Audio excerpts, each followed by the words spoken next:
Yo, what's up? Today we got one prospect from each division that I think can be ranked top 10 at least in the future.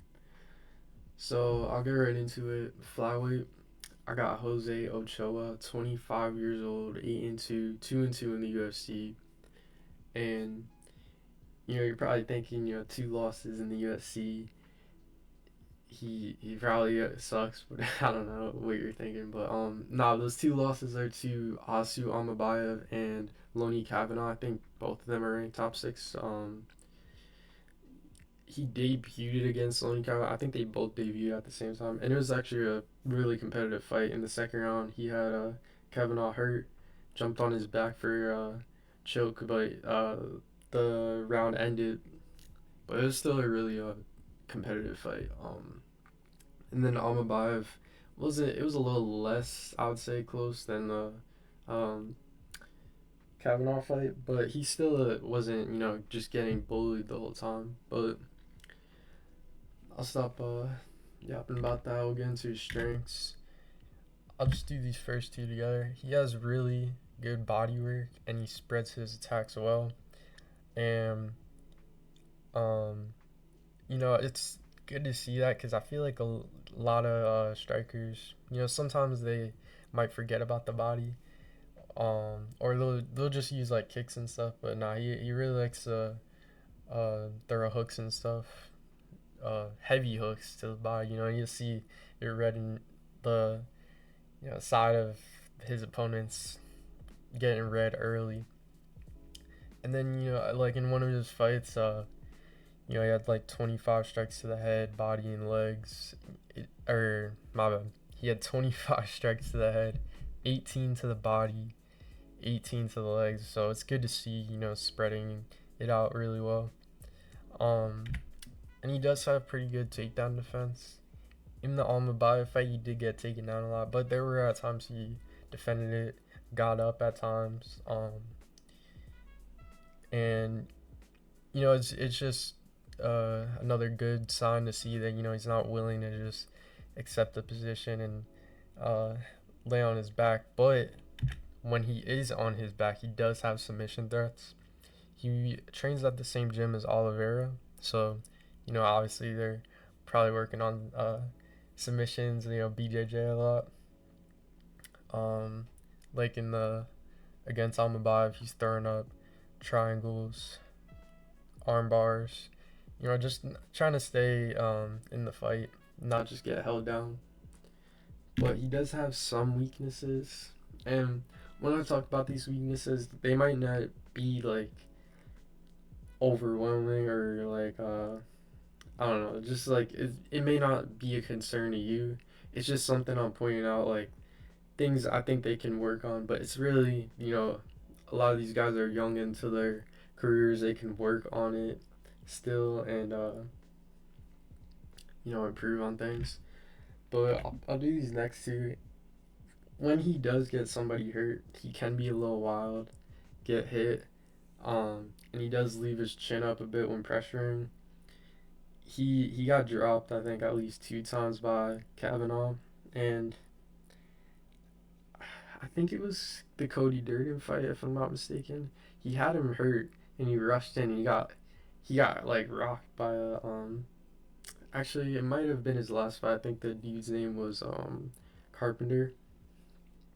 Um, it was one of those fights. He had him hurt, and he kind of just rushed in and got cracked with the shot. But um, it's again something you can work on. You just got to be a little more patient when you have someone on the fence hurt.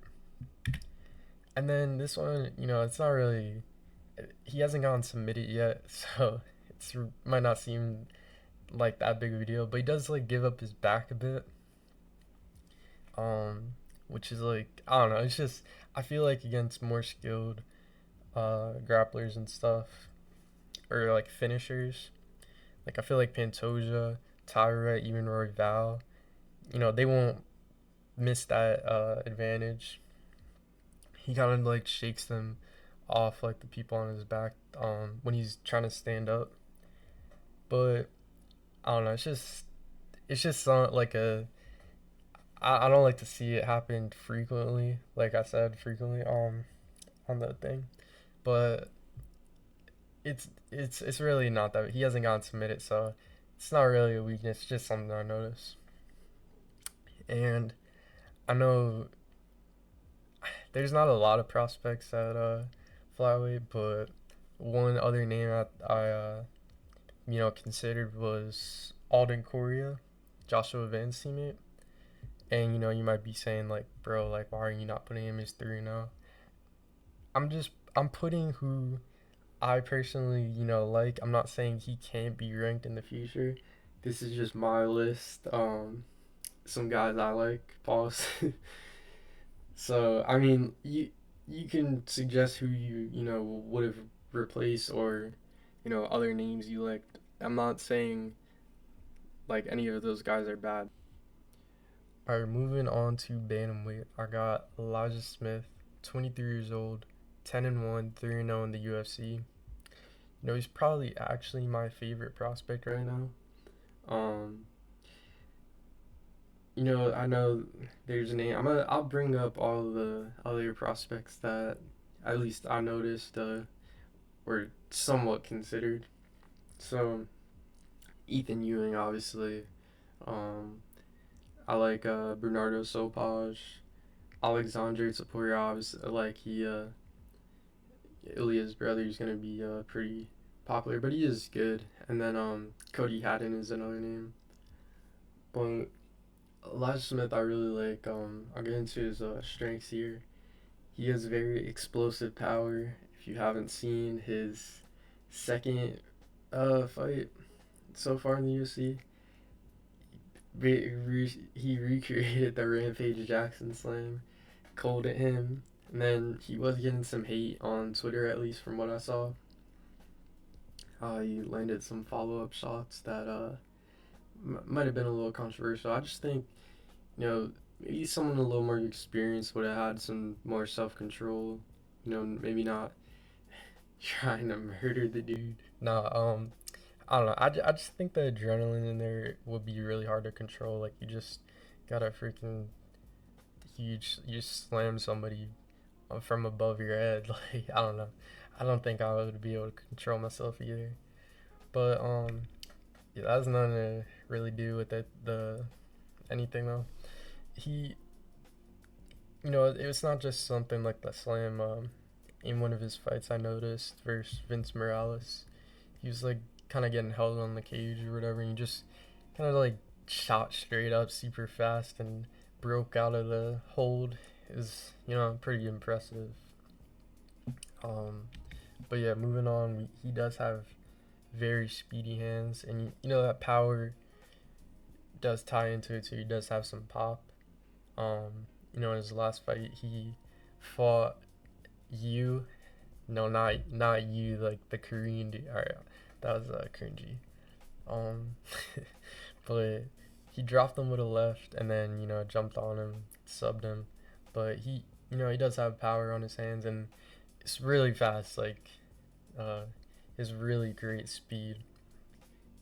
His wrestling, he has a lot of different ways he could take you down.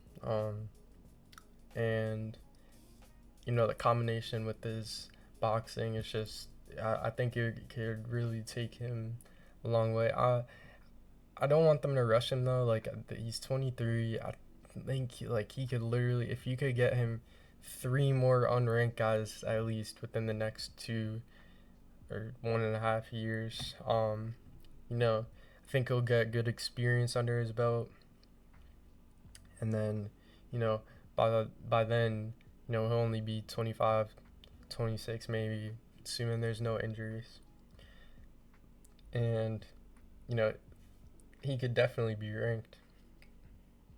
Bantamweight is a really deep division, so it's gonna be later on. He'll definitely get tested, but I think the skills he has will definitely take him a long way. But he does have one main weakness: striking defense. Um, it is pretty bad right now. I'm not gonna lie. You know, like I said, he does have really good hands, but in his debut fight at least, getting he's landed the same amount of strikes as Vince Morales. You know, Vince Morales no longer in the UFC yet. Not that great. So again though, like I mentioned, 23 years old. This is definitely something he can improve on. All right, yeah. If we look at his numbers, I got his stats pulled up here. You know, always take these with a grain of salt. Sometimes it's not the best thing to rely on, but you can see it in his fights. Kind of, he does.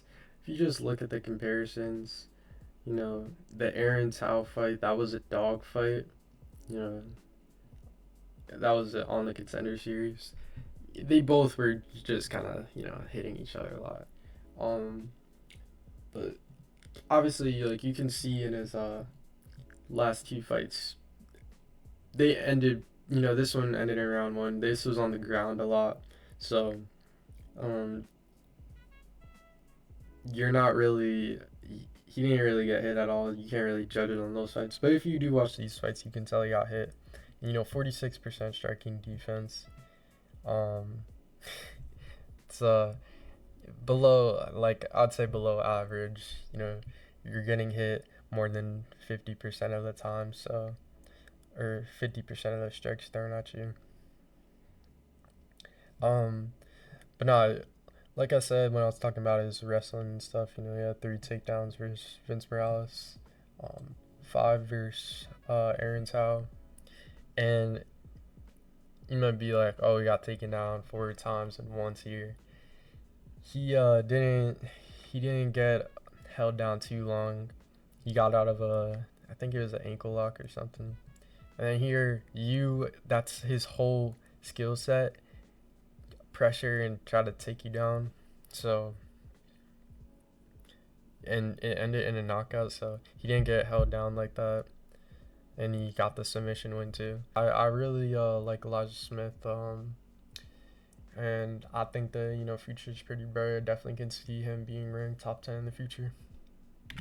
But moving on, we got Larion Douglas, 31 years old, 13-5, 1-0 in the UFC. This might be. A lot of people are saying he's a little overhyped especially on Twitter.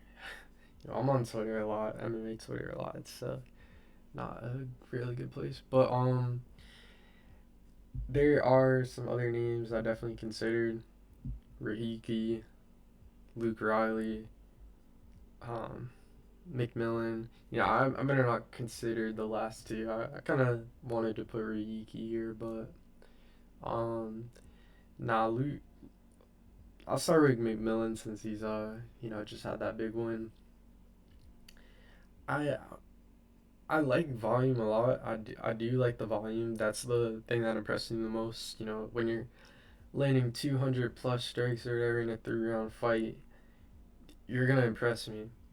It's just he did get dropped when he's pressuring. I think he's a little too chaotic. If I that like I in those moments, I'd like to maybe see him be a little smarter. They say he has wrestling, so I'd like to see him mix it up. A lot of these fighters just think they need to be entertaining and not just stay on their feet the whole time. Like I think if you mix it up, it's just gonna show how good you are and really display your full skill set. So I don't know. McMillan, he is fun. He's gonna talk a lot of shit. I'd like to see how he looks against someone who's more aware on the feet. Alberto Montez is really not that good, and they had an agreement to stay on the feet. I don't know if Montez just was like, oh yeah, no, I think he literally let McMillan just get in his head. And then Luke Riley, I just don't think he's fought the best competition yet. None of these guys really have. It's just Kai Kamaka. He actually didn't do that bad, but he did. He was on a layoff, I'm pretty sure. Michael Aswell, that's a solid win. and then Bogdangrad, I think it was. You know, it's not anything crazy. It was a good win though. That Bogdangrad win, that was impressive. And then Marwin Rahiki, he's really fun. He got that finish, I think, in his last fight. But again, the Harry Hardwick fight, bro, he got cracked a couple times, and he was getting hit with some shots. And Hardwick, I'm not trying to take anything away from Hardwick, but I'm not really that high on him. He is a like fun fighter, I'd say that. But that one fight was embarrassing. The where he got finished by a leg kick. But no, I'll talk about Larry Douglas now. Against his, I'm just gonna put up all the strengths here. He has that one punch KO power. If you haven't seen his knockout on Cam Teague in the Contender Series, go watch that. And I'm pretty sure, I feel really bad for Cam Teague. He had to fight Douglas, and I think he had to fight Kevin Vallejos. So it's you know, give the guy a break. Stop giving him real killers. But I guess on the Contender Series, you kind of can't avoid that. But he does have really powerful leg kicks. He's gonna like move your whole. If you're off balance and he hits one, you're gonna get tipped over. You might even fall. Really, like, it's not just everyone's looking at him on the feet throwing his punches and stuff, but he does have really good leg kicks. And then the jab, obviously, if you haven't seen his fight against Julian Erosa, dropped him multiple times with just the jab. So I wonder how powerful the jab really is. Um, but yeah, nah. And then I don't really have a weakness. It's just his ground game is untested at the Contender Series and UFC level, but he's only 1-0, so I'm sure we'll see it in the future for sure. It's just I think in the regional scene he did get submitted a couple times. So I'm just interested to see how it looks because it looks like he's elite on the feet. I'm not gonna say elite yet because it's still really early into his career. And for these next, I'd say 4 prospects that I have, they're 31, 30. So you might be saying, oh, they're not prospects, they're 30. Like, bro, why are you, bro? I don't know. Me personally, I just think I'm calling you a prospect in the UFC. If you're coming off Contender Series, like, I think that's where all the prospects come from. Or if you're getting signed from a not known company. Like, obviously, if you're coming from PFL or Ryzen or I don't know, like KS1 W, where Parnassi just signed. He got the main event versus Hooker, but he's 28. But that's a pretty it's like a known uh I don't know, fighting promotion. I was trying to think of the word. I don't know. Like, I just think like big names known like that. Um, that's different than Contender Series type like fighters. I don't know. You can disagree with me, agree with me. I don't know. I just, this is my personal opinion.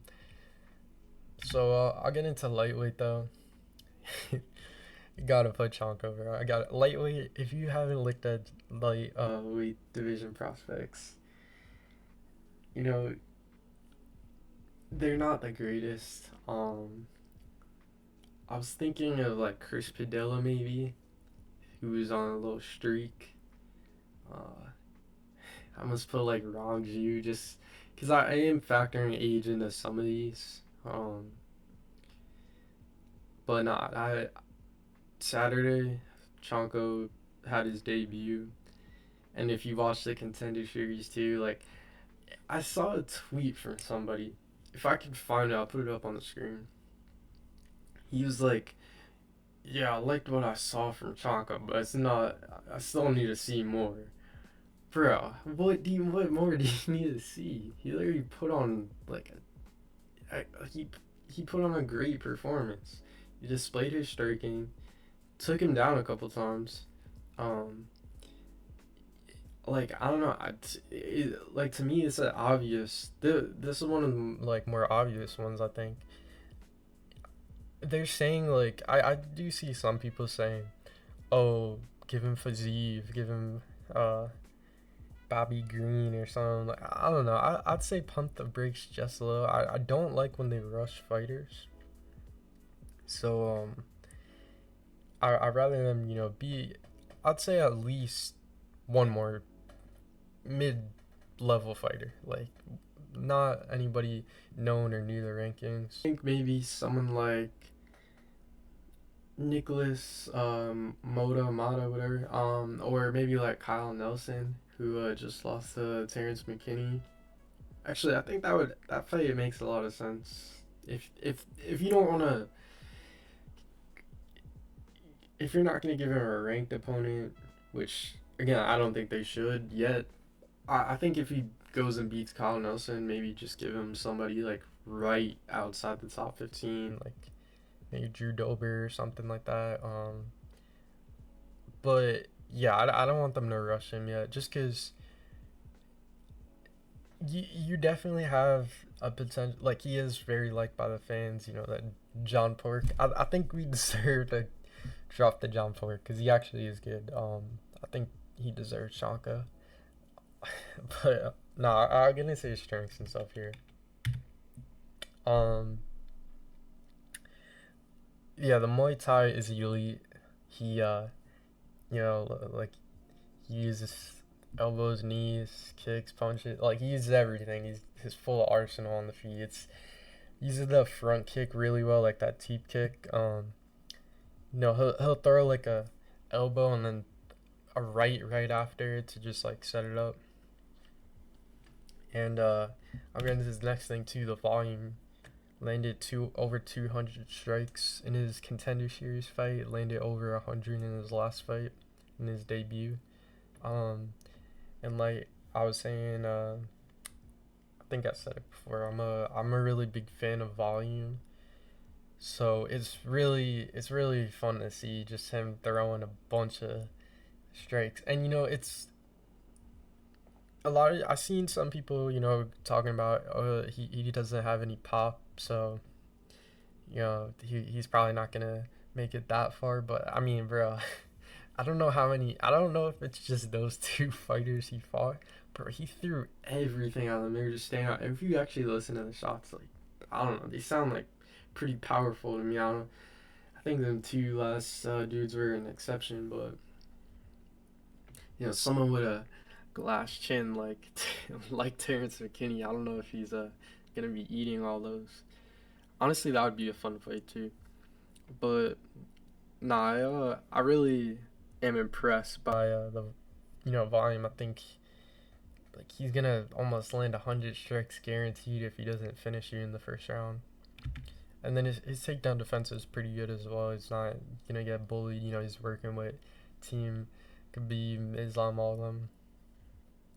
And then the weakness again, he has shown it, his wrestling, but I wouldn't say it's like it's nowhere near anybody else. So like comparing it to Umar, Islam, um, I don't really watch Usman, Nurmagomedov a lot, but I think his main thing is wrestling.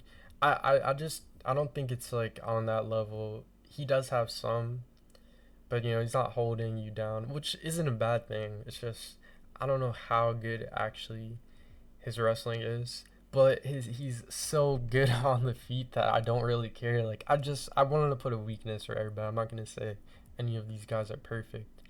I could have put you know just striking defense as well because he got dropped and cracked in the contender series fight, but I I don't know. I would say just a little more questionable as how's the wrestling will look against a pure wrestler, someone who's not going to just stand on the feet with him. But I'll move on to welterweight. Actually, I did want to talk about there were a couple other names that I liked at lately. It was um Manuel Sosa and Tommy Gant, both only have one fight so far. I think Tommy Gant just got a fight announced on Noche, I think, if I'm not mistaken. But yeah, just some other names that I like. Um, there are some at lightweight. There's really not like that many great prospects. Lightweight division is kind of top heavy, I'd say. I know a lot of people like to say it's one of the best divisions. I do disagree a little bit, but I'm gonna move on to. I was gonna put Dulatov in here after his performance on Saturday, but because I did expect him to get a knockout, so I was just gonna wait and see so I could talk about it. But he did have to pull out with a sickness or illness, and again, like I keep bringing up Twitter. Someone did say on Twitter, "Oh, you have to be. It has to be a really bad illness if you're pulling out against Wellington Thurman." I kind of did agree with that because Wellington Thurman is not like he's coming off a layoff. I think it would have been an easy KO win for Dulatov because I think he is that skilled. But uh, this is probably like one of the more obvious ones on the list. You could probably say that about Chonko too. But Jacoby Smith, 30 years old, 12-0, 3-0 in the UFC. He has elite wrestling. Um, he has he can slam you easily if you're not good in that department. He's just gonna take advantage, take you to the ground, and then he does have very powerful boxing. Um, throws very hard, uh, and he does have very like a smothering ground and pound. So when he gets you down, which he definitely will, he just rain down shots on you, not letting you breathe at all or get any breaks. Um, and all those things are super great to have. You're probably like, oh, this dude's gonna be unstoppable. Well, there is one thing concerning me. It's his gas tank for sure. He against Nico Price, he did get the finish, which was impressive. But he did show signs of fatigue in the second round, I think. And I just think it's because he's going 100% in the first round trying to get that finish.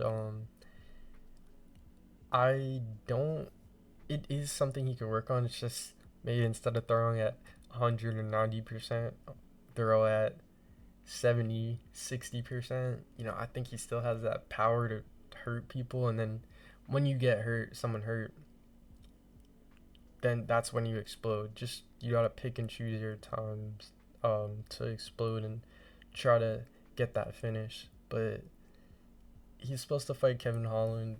Holland pulled out with the injury on the OKC card.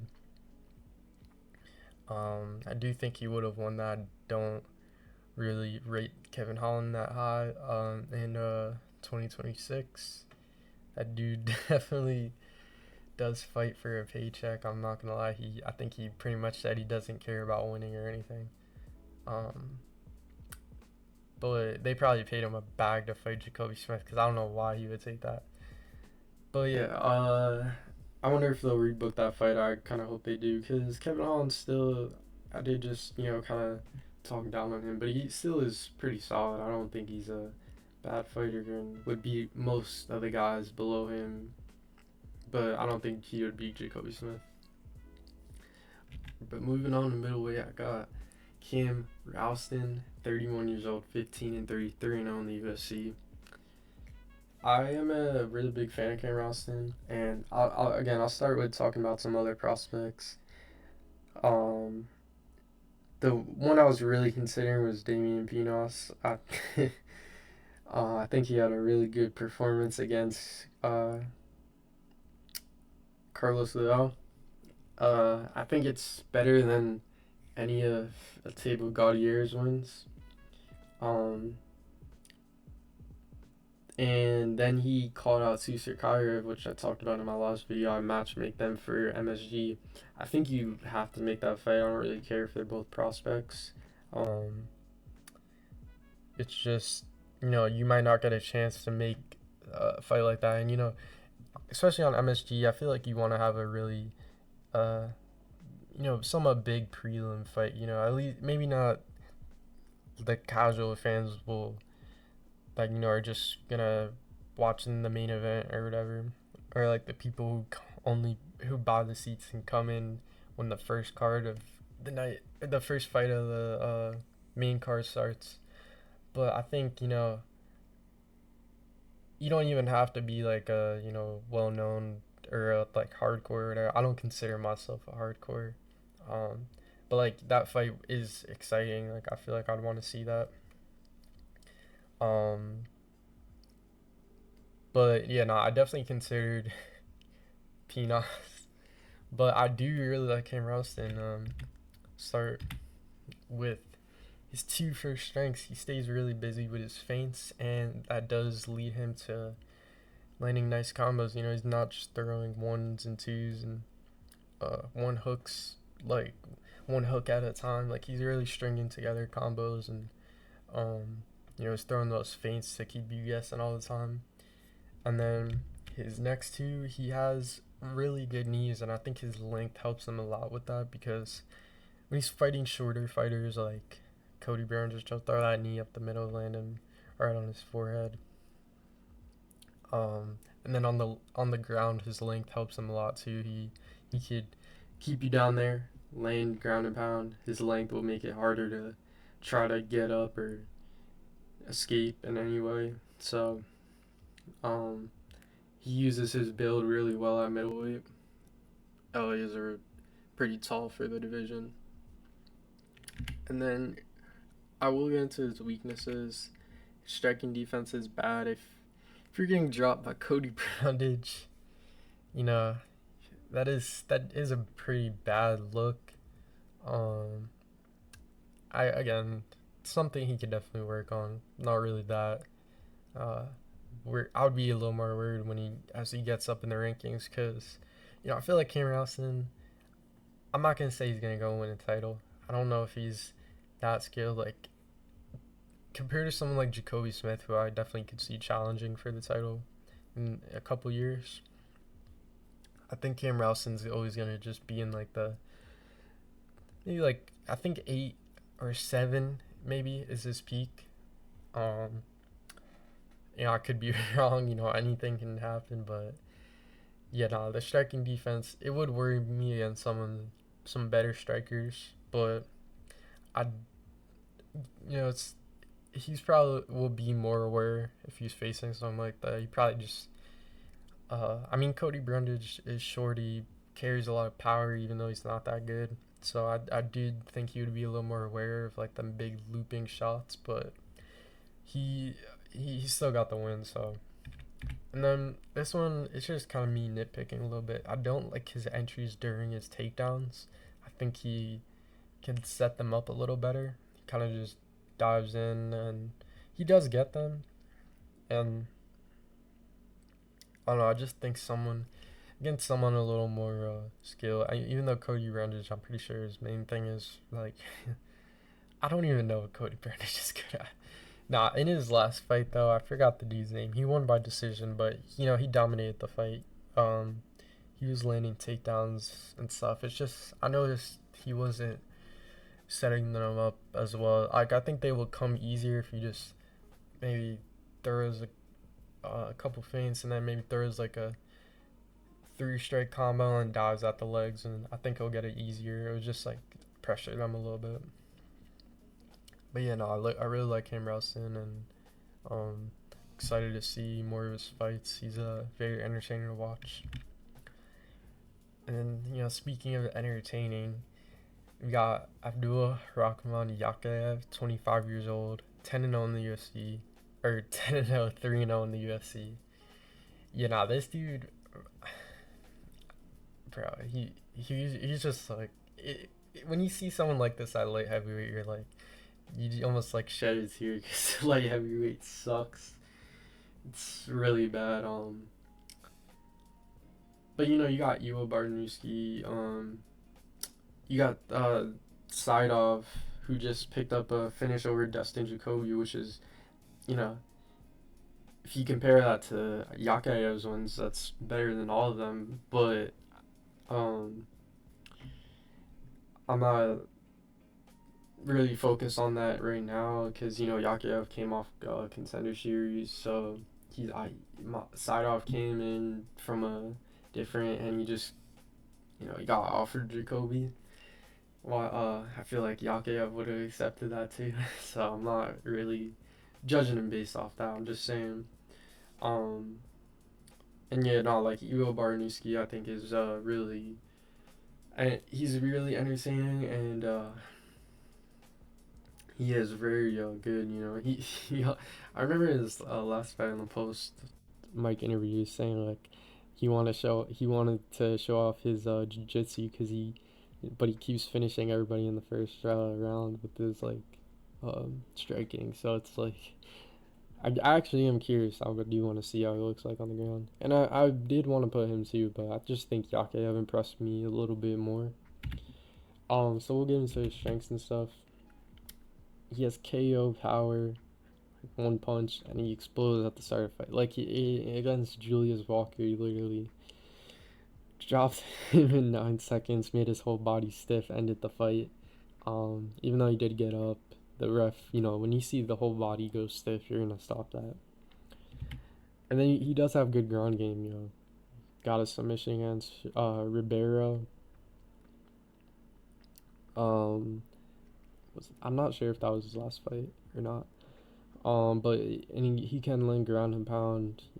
So he's very well rounded overall. Like he can take you down. Like I think has skills at every single level, which I think will take him very far. This I, I like. I almost want to say I think he's more of a lock almost compared to Jacoby Smith. Even though Jacoby Smith might be a little more, he has the wrestling, which is like a really big thing. We haven't seen Yakev that much, like wrestling wise, I guess. But I don't know. I just think light heavyweight.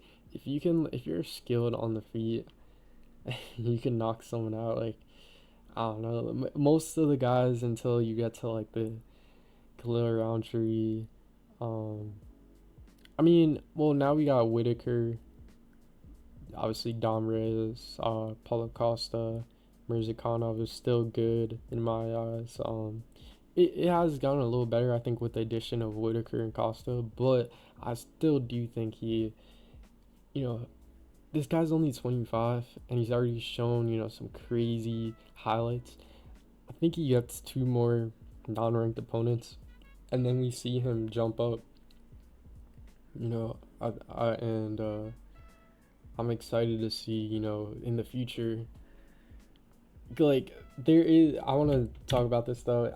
I do think his aggressiveness could hurt him in the future because just imagine him versus like Yuri Prohaska. Let's say he when he steps in at the start and he's like trying to get a really fast start, he can get hit at times. Like he's gotten hit with some shots when he's pressuring, and I feel like Yuri just like lives for those moments. He would let him come and just throw the brawl with him, and when you're in a brawl, it's not really, it doesn't come down to skills at that point. It's just who gets dropped first, pretty much.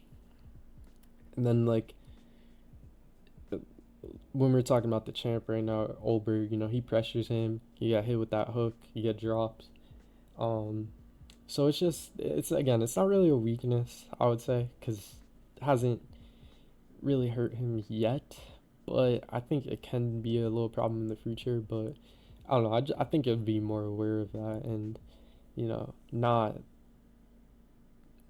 be so reckless against a high ranked opponent. But yeah, nah, he's definitely one of my favorite prospects right now. All right, moving on to heavyweight, I have Mario Pinto, 28 years old, 12-0, 3-0 in the UFC. He is currently ranked at 13, I think, in the meta rankings.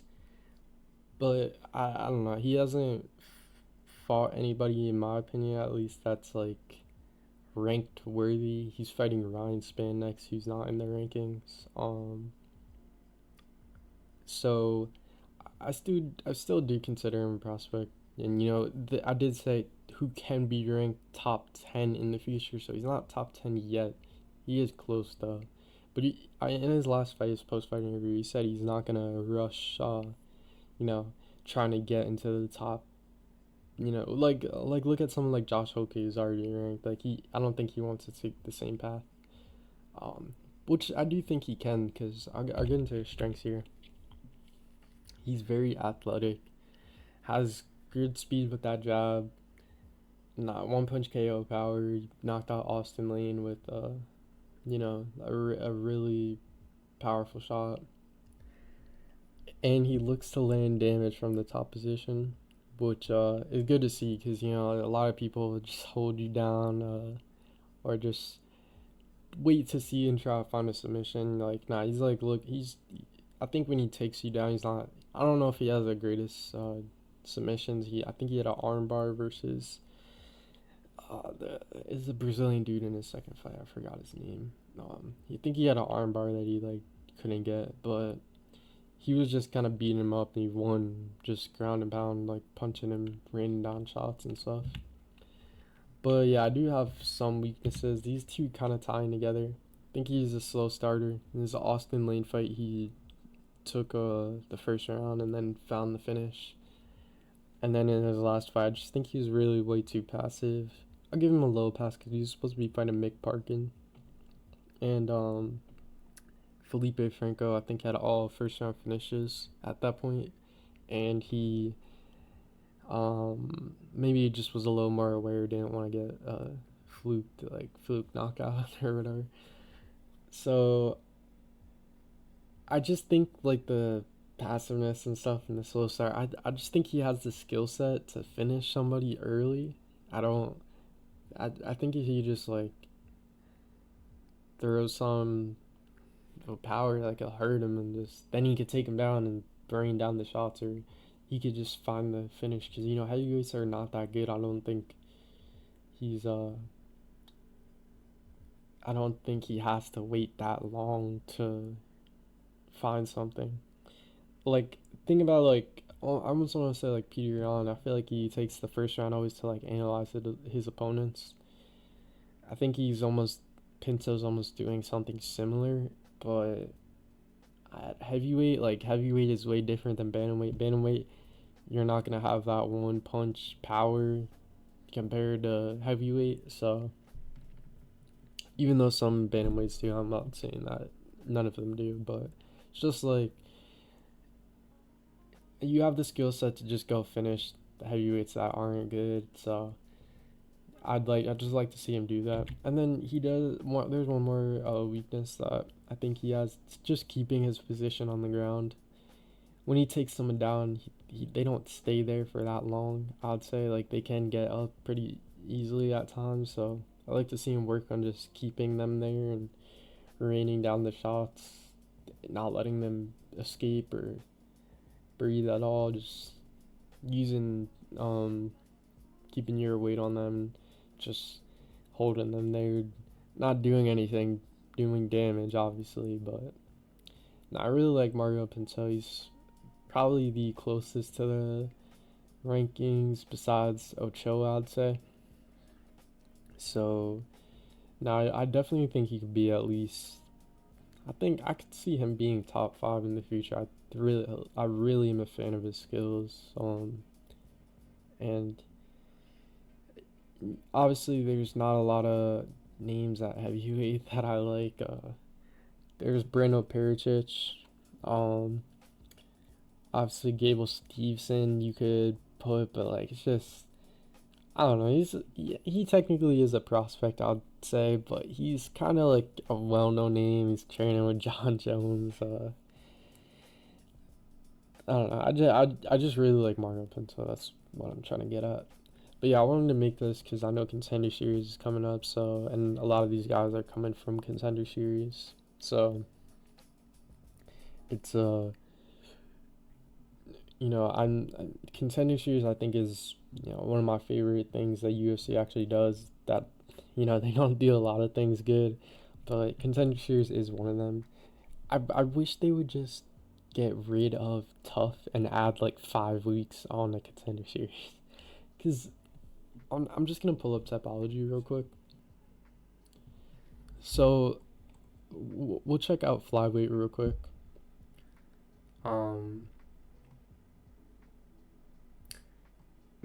44 people in Flyweight. If you just take a look at Lightweight, for example, 93 people. And there are Contender Series guys that haven't made their debut, maybe, who aren't on here, maybe. Yeah, you look at light heavyweight, 42. Look at heavyweight, same amount. Like, I just don't understand. Like when you have people on tough, um, there's only gonna be like maybe two people that come out. Contender Series, there's 5 fights over. I don't know how many weeks they do. I think it's like maybe like it's got to be over 8. I think. So you're getting at least 2 every week because most of them get finishes. Just look at some of the other divisions. Like I think middleweight's a little better. Yeah, 76 is pretty good. Um, Look over here at welterweight. I think they're a little more deep. Or 77. I think lightweight is probably the most. Uh, yeah, no, I'm not turning my ad blocker off. Uh, Featherweight 91. So like I think featherweight and lightweight have the most people. Yeah, like 80 is a little less. Yeah, I just think you you need to just get rid of tough. Do Contender Series more. It's everybody actually likes it. It's Tuesday night fights. Like it's really fun to see. You always get like highlight KOs and stuff. It's just I just want to see more of it. But that's my top prospects from each division that I think will be ranked at least top 10 in the future. Yeah, if you want to just let me know if you have any other people you like. Like I'm probably missing some like people with one win. John Garza. I do like him. Not like that. Not like some of how other people like him on Twitter. But yeah, no. Just let me know who you like and who would you put instead if you hate my picks or if you disagree with like someone like Chonko just because they're a little bit older. But yeah.